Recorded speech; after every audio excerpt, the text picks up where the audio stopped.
So hi friends, welcome to our channel. Friends, మనకి government of India కింద పనిచేస్తున్నటువంటి ప్రభుత్వ సంస్థ నుంచి పర్మనెంట్ అసిస్టెంట్ లెవెల్ జాబ్స్కి సంబంధించి ఒక లేటెస్ట్ నోటిఫికేషన్ అనేది అధికారికంగా అయితే రిలీజ్ చేయడం జరిగింది.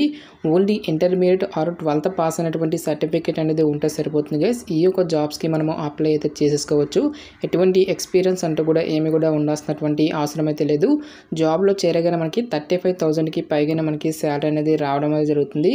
ఈ విధంగా ఇక నోటిఫికేషన్కి సంబంధించి కంప్లీట్ డీటెయిల్స్తో పాటు అప్లికేషన్ ప్రాసెస్ అనేది కూడా చెప్తాను కాబట్టి స్కిప్ చేయకుండా ఎండ్ వరకు చూసి అప్లికేషన్స్ అయితే సబ్మిట్ అయితే చేసుకోండి. ఫస్ట్ టైం మన ఛానల్ని విజిట్ చేస్తున్నట్లయితే కనుక సబ్స్క్రైబ్ అయితే చేసుకోండి. అదేవిధంగా పక్కనే వస్తే బెల్ ఐకన్ కూడా యాక్టివేట్ చేసి పెట్టుకోండి ఫ్రెండ్స్. మీరు ఇచ్చేటువంటి లైక్స్ అలా ఎంకరేజింగ్గా మోటివేషన్గా ఉంటాయి కాబట్టి సో ప్రతి ఒక్కరు కూడా వీడియోని లైక్ చేసి మీ ఫ్రెండ్స్ అండ్ ఫ్యామిలీ మెంబర్స్కి అయితే షేర్ చేయండి friends. Okay, let's start the video. First of all ఇక పోస్ట్కి సంబంధించి ఇంపార్టెంట్ డేట్స్ విషయానికి వచ్చినట్లయితే కనుక ఆల్రెడీ మనకి జూలై 26 నుంచి కూడా అప్లికేషన్ ప్రాసెస్ అనేది స్టార్ట్ కావడం జరిగింది. ఇక లాస్ట్ డేట్ విషయానికి వచ్చినట్లయితే కనుక ఆగస్టు 17th వరకు కూడా ఈ యొక్క రిక్రూట్మెంట్కి ఆన్లైన్లో అప్లికేషన్స్ అనేవి సబ్మిట్ అయితే చేసుకోవాల్సి అయితే ఉంటుంది. సో ఇక పోస్ట్లకి సంబంధించి కంప్యూటర్ బేస్డ్ ఎగ్జామినేషన్ వచ్చేసరికి అక్టోబర్లో కానీ లేదంటే నవంబర్లో కండక్ట్ చేస్తామని చెప్పేసి ఇక్కడ మనకి టెంటేటివ్ షెడ్యూల్ అనేది కూడా ఇవ్వడం అనేది జరిగింది. సో ఈ యొక్క నోటిఫికేషన్ ద్వారా మనకి grade C and grade D విభాగంలో ఉన్నటువంటి పర్మనెంట్ స్టెనోగ్రాఫర్ ఉద్యోగాలను అయితే మనకి రిక్రూట్మెంట్ అయితే చేయడం జరుగుతుంది. టోటల్గా వేకెన్సీస్కి సంబంధించిన డీటెయిల్స్ కనుక చూసుకున్నట్లయితే కనుక 2006 వేకెన్సీస్ని రిక్రూట్మెంట్ అయితే చేయడం జరుగుతుందని చెప్పేసి ఇక్కడ మనకి జాబ్ డీటెయిల్స్లోనే క్లియర్గా మెన్షన్ చేయడం జరిగింది. సో ఇక పోస్ట్లకి ఎవరెవరు అప్లై చేసుకోవచ్చు అని చూసుకున్నట్టయితే కనుక a candidate must be a citizen of India అని చెప్పేసి ఇక్కడ మనకి నేషనాలిటీలో ఫస్ట్ పాయింట్లో క్లియర్గా మెన్షన్ చేయడం జరిగింది. జస్ట్ మీరు ఇండియన్ సిటిజన్ అయితే సరిపోతుంది గైస్. మీరు ఏ స్టేట్కి చెందినా సరే both male and female candidates ఇద్దరు కూడా ఈ యొక్క వేకెన్సీస్కి ఆన్లైన్లో అప్లై అయితే చేసేసుకోవచ్చు. సో ఇక పోస్ట్లకి అప్లై చేసుకుంటే మీకు ఉండాల్సినటువంటి ఏజ్ లిమిట్ విషయానికి వచ్చినట్టయితే కనుక ఆగస్టు 1, 2024 నాటికి గ్రేడ్ సి విభాగంలో ఉన్నటువంటి స్టెనోగ్రాఫర్ పోస్ట్కి మీరు అప్లై చేస్తున్నట్లయితే కనుక మినిమం ఏజ్ అనేది 18 years అయితే కంప్లీట్ అయి ఉండాలి. జనరల్ అభ్యర్థులు అయితే కనుక 30 years వరకు కూడా అప్లై అయితే చేసేసుకోవచ్చు. గ్రేడ్ డి విభాగంలో ఉన్నటువంటి స్టెనోగ్రాఫర్ పోస్ట్కి మీరు అప్లై చేస్తున్నట్లయితే కనుక మినిమం ఏజ్ అనేది 18 years అయితే కంప్లీట్ అయి ఉండాలి. జనరల్ అభ్యర్థులు అయినట్లే కనుక 27 years వరకు కూడా అప్లై అయితే చేసేసుకోవచ్చు. ఓబీసీ క్యాండిడేట్స్ అయినట్లయితే కనుక 30 years వరకు, ఎస్సీ ఎస్టీ క్యాండిడేట్స్ అయినట్లయితే కనుక 32 years వరకు కూడా అప్లై చేసుకోవడానికి ఛాన్స్ అనేది కల్పిస్తూ ఉన్నారు.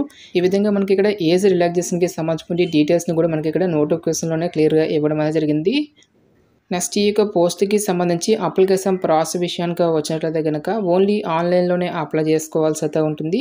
అప్లికేషన్ ఫీజుకి సంబంధించిన డీటెయిల్స్ కనుక చూసుకున్నట్లయితే కనుక women candidates, SC ST PWD candidates, ex service man candidates ఎవరైతే ఉంటారో ఈ యొక్క క్యాండిడేట్స్ ఎటువంటి అప్లికేషన్ ఫీజు అనేది కూడా పే చేయాల్సినటువంటి అవసరం అయితే లేదు.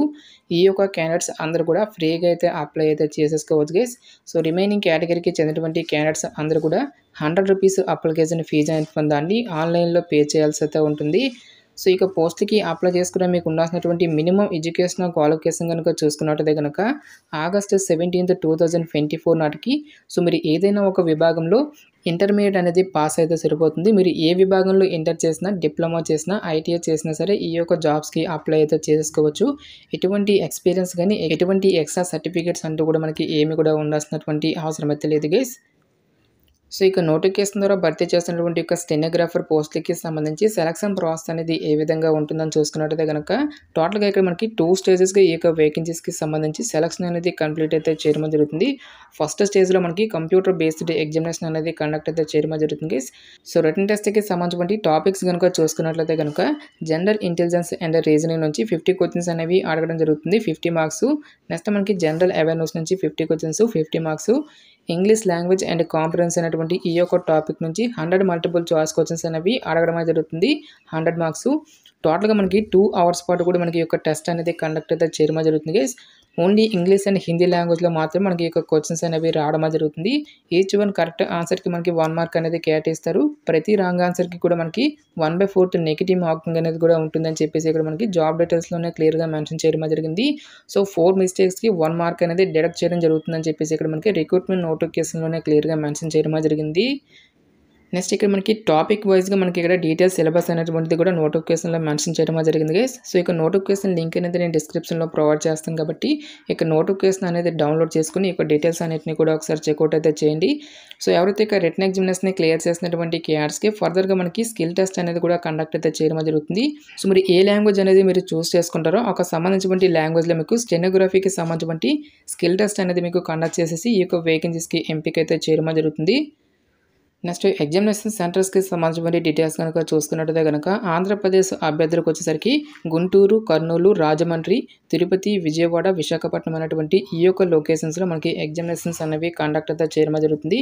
నెక్స్ట్ తెలంగాణ అభ్యర్థులకి సంబంధించిన డీటెయిల్స్ కనుక చూసుకున్నట్టయితే గనక ఓన్లీ హైదరాబాద్, వరంగల్ అనేటువంటి ఈ యొక్క లొకేషన్స్‌లో మాత్రమే మనకి ఎగ్జామినేషన్స్ అనేవి కండక్ట్ అయితే చేయడం జరుగుతుంది. గాయ్స్ మనకి ఈ యొక్క నోటిఫికేషన్ అనేది గవర్నమెంట్ ఆఫ్ ఇండియా కింద పనిచేస్తున్నటువంటి ప్రభుత్వ సంస్థ అనేటువంటి ఎస్ఎస్సి నుంచి అఫీషియల్గా రిలీజ్ అయినటువంటి యొక్క stenographer grade C and grade D పోస్టులకి సంబంధించిన job notification details interest eligible candidates డెఫినెట్గా ఈ యొక్క ఆపర్చునిటీని అయితే యూటిలైజ్ అయితే చేసుకోండి.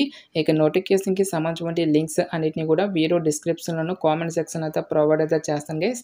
ఇంకా ఈ యొక్క నోటిఫికేషన్కి సంబంధించి మీకు ఎటువంటి డౌట్స్ వచ్చినా సరే నాకు కామెంట్ సెక్షన్లో కామెంట్ అయితే చేయండి.